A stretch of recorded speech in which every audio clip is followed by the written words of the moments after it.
Baik, Assalamualaikum warahmatullahi wabarakatuh. Pada kesempatan kali ini saya akan berbagi tentang tips sukses ujian pengetahuan PPG dalam jabatan atau jabatan pada tahun 2023 ini.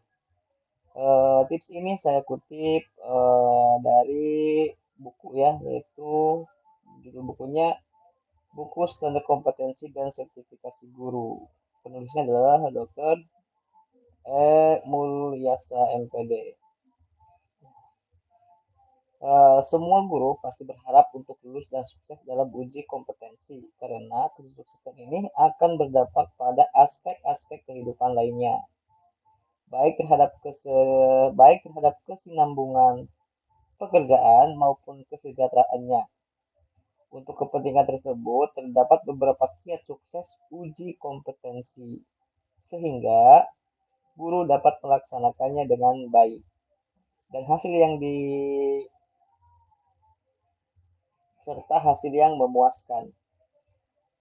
Sedikitnya terdapat dua hal yang harus dipahami untuk dapat mengikuti uji kompetensi dengan tepat dan efektif, yaitu persiapan sebelum ujian dan cara mengerjakan ujian itu sendiri. Nah, kedua hal tersebut perlu dikuasai dengan baik agar membantu Anda mempersiapkan diri menghadapi ujian kompetensi pengetahuan atau UP, uji pengetahuan, dan mengerjakannya dengan tepat. Karena meskipun persiapan sudah matang, tetapi jika pada saat mengerjakan soal-soal ujian tidak menggunakan strategi yang benar, maka hasilnya tidak akan optimal. Nah, ada dua ya. Pada kesempatan kali ini akan dibahas yaitu tahapan persiapan dan saat mengerjakan ujiannya. Kita masuk ke pembahasan yang pertama, yaitu persiapan sebelum mengerjakan ujian pengetahuan. Jadi sebelumnya kita harus mempersiapkan diri dulu. Karena istilah kata kalau kita mau pergi ke kebun untuk menebang pohon dan membawa parang, tetapi parangnya itu tidak dipersiapkan dulu atau tidak diasah dulu sehingga tajam, maka hasilnya akan tidak optimal. Tetapi sebaliknya, ketika parang itu diasah dulu supaya tajam, ketika kita pelaksanaan untuk menebang pohon tersebut, pohonnya akan mudah tumbang dengan parang yang tajam tersebut. Nah, apa saja sih persiapan yang harus kita lakukan untuk menghadapi UP atau uji pengetahuan saat ujian nanti? Ya, yang pertama adalah makanlah makanan yang bergizi. Mengapa? Karena makanan yang bergizi itu dapat meningkatkan kesehatan badan dan hindarilah makanan-makanan yang dapat menimbulkan penyakit seperti mangga muda, coklat, makanan yang terlalu pedas dan lain-lain. Nah itu ya, jadi tolong dihindari dan upayakan kita eh, makan makanan yang sehat. Yang kedua adalah selesaikan tugas kantor. Nah, kerjakan tugas-tugas kantor sampai selesai. Mengapa?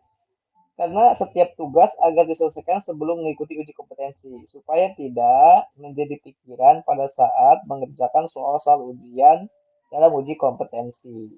Gitu. Jadi sebaiknya saat kita ujian itu semua beban dan pekerjaan semuanya sudah selesai, sehingga tidak ada beban lagi. Kemudian yang ketiga adalah buat rangkuman bahan yang diujikan. Buatlah rangkuman mengenai bahan-bahan yang akan diujikan dalam uji pengetahuan ini. Buatlah soal-soal mengenai bahan-bahan tersebut dan cobalah untuk menjawabnya sendiri.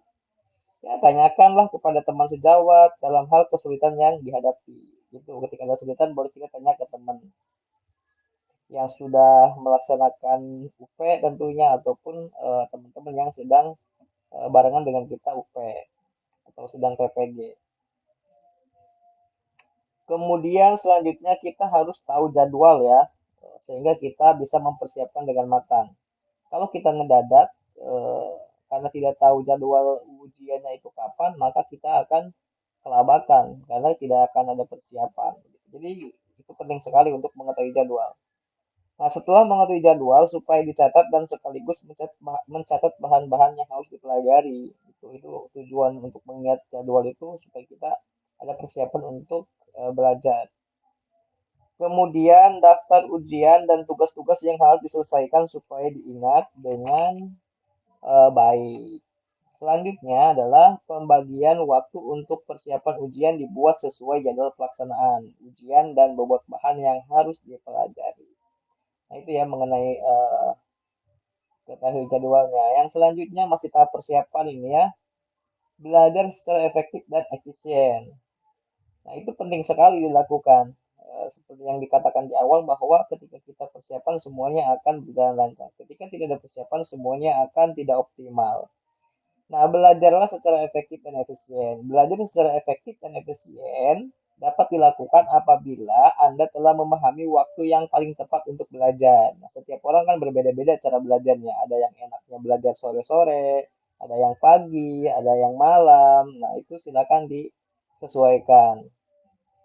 Nah, dengan mengetahui waktu yang paling tepat dan cocok untuk kita belajar, selanjutnya Anda menyusun jadwal belajar sesuai dengan jadwal ujian. Itu. Perakiraan waktu belajar harus dilakukan secara tepat sesuai dengan kegiatan-kegiatan lain yang mungkin dilakukan pada waktu tersebut. Hal ini penting sebab akan menentukan efektivitas dan efisiensi belajar. Yang selanjutnya adalah jagalah kondisi ya. Jagalah kondisi fisik kita dan psikis kita. Mengapa? Nah, pada umumnya setiap orang merasa cemas jika menghadapi ujian. Itu ya itu manusiawi ataupun normal lah. Hanya tingkatannya yang berbeda. Ada yang cemas berlebihan, ada yang sedang-sedang saja atau yang biasa saja. Nah, dalam hal ini perlu diupayakan agar tetap tenang. Jangan terlalu cemas, apalagi sampai panik. Karena akan menimbulkan lupa terhadap bahan yang sudah dipelajari. Terdapat beberapa hal yang harus diperhatikan dalam menjaga diri agar tetap tenang. Ya, biasanya yang pertama itu persiapkan bahan ujian dengan sebaik-baiknya sehingga Anda merasa yakin telah menguasai bahan ajar yang telah kita pelajari. Kemudian berlatih mengerjakan soal-soal ujian dan mengukur waktunya. Tidurlah secukupnya agar badan tetap tegar atau tetap segar dan tidak terserang penyakit seperti flu dan lain-lain. Itu akan membuat konsentrasi kita sedikit terganggu ya ketika kita kondisinya tidak fit badannya. Nah, sebelum memulai mengerjakan soal-soal ujian, berdoalah sesuai dengan kemampuan dan keyakinan kita masing-masing tentunya. Ingat, dengan berzikir kepada Allah Subhanahu wa taala, hatimu akan tentram. Bila semua hal tersebut telah dilakukan, tetapi masih ada eh, keraguan, maka bisa kita konsultasi dengan psikolog. Bagaimana caranya kita supaya hidup lebih tenang. Nah, selanjutnya kita masuk ke tahap yang kedua, yaitu pas pelaksanaan kita harus ngapain aja saat ujian. Yang pertama tentunya kita harus berdoa supaya tenang dan fokus. Kita berdoa dulu lah, itu penting sekali. Jangan sampai kita tidak melaksanakan doa. Selanjutnya, baca petunjuk pengerjaan soal. Jangan sampai kita tidak sesuai petunjuk. Jangan sampai kita melawan petunjuk atau aturan yang sudah tertuang di dalam peraturan pelaksanaan UP-nya itu. Kalau misalnya kita berlawanan, maka jangan harap kita akan baik mengerjakannya. Untuk itu, bacalah petunjuk dan ikutilah petunjuk tersebut. Kemudian kerjakan soalnya dengan teliti dan tidak tergesa-gesa. Ya, itu sangat sangat sangat fatal ya ketika kita mengerjakan soal-soal tergesa-gesa. Ya bisa ada beberapa faktor yang membuat kita tergesa-gesa. Ya karena emang kita tidak tahu apa itu jawaban soalnya. Ada pula yang kita tidak terbiasa menghadapi soal ujian seperti ini. Jadi upayakan tidak tergesa-gesa dan selalu fokus, teliti, baca. Dan baca pun kita harus menyesuaikan dengan waktu yang tersedia. Contohnya kita baca poin pentingnya dari soal tersebut. Kemudian semua opsi jawabannya dibaca sampai E misalnya semua dibaca sehingga kita tahu mana jawaban yang tepat dari soal tersebut. Selanjutnya adalah jangan mempermasalahkan soal yang terlalu sulit, segera berpindah ke soal yang lain. Jika dirasa ada soal sulit, maka tinggalkan dulu, beralih ke soal yang lain, tetapi kita tandai bahwa soal itu belum dikerjakan. Namun biasanya kalau CAT itu ya, soal berbasis komputer, ketika soal tersebut belum dijawab, maka masih centang merah. Kalau sudah dijawab, maka centang hijau. Untuk itu, kita jangan jawab dulu, kita beralih ke soal yang menurut kita mudah. Nah, setelah semuanya selesai, kita kembali lagi kepada soal-soal yang dirasa tadi sulit. Kita kerjakan semampu kita soal yang tadi dirasa sulit itu. Yang penting semuanya diisi, jangan sampai tidak diisi. Baik, demikian. Semoga bermanfaat tips kali ini yang saya sampaikan. Bangkitlah, bangkitlah guruku. Kehadiranmu tidak tergantikan. Biarlah dunia ini menjadi saksi. Kau bukan guru negeri. Kau bukan guru swasta. Kau adalah guru bangsa. Assalamualaikum warahmatullahi wabarakatuh.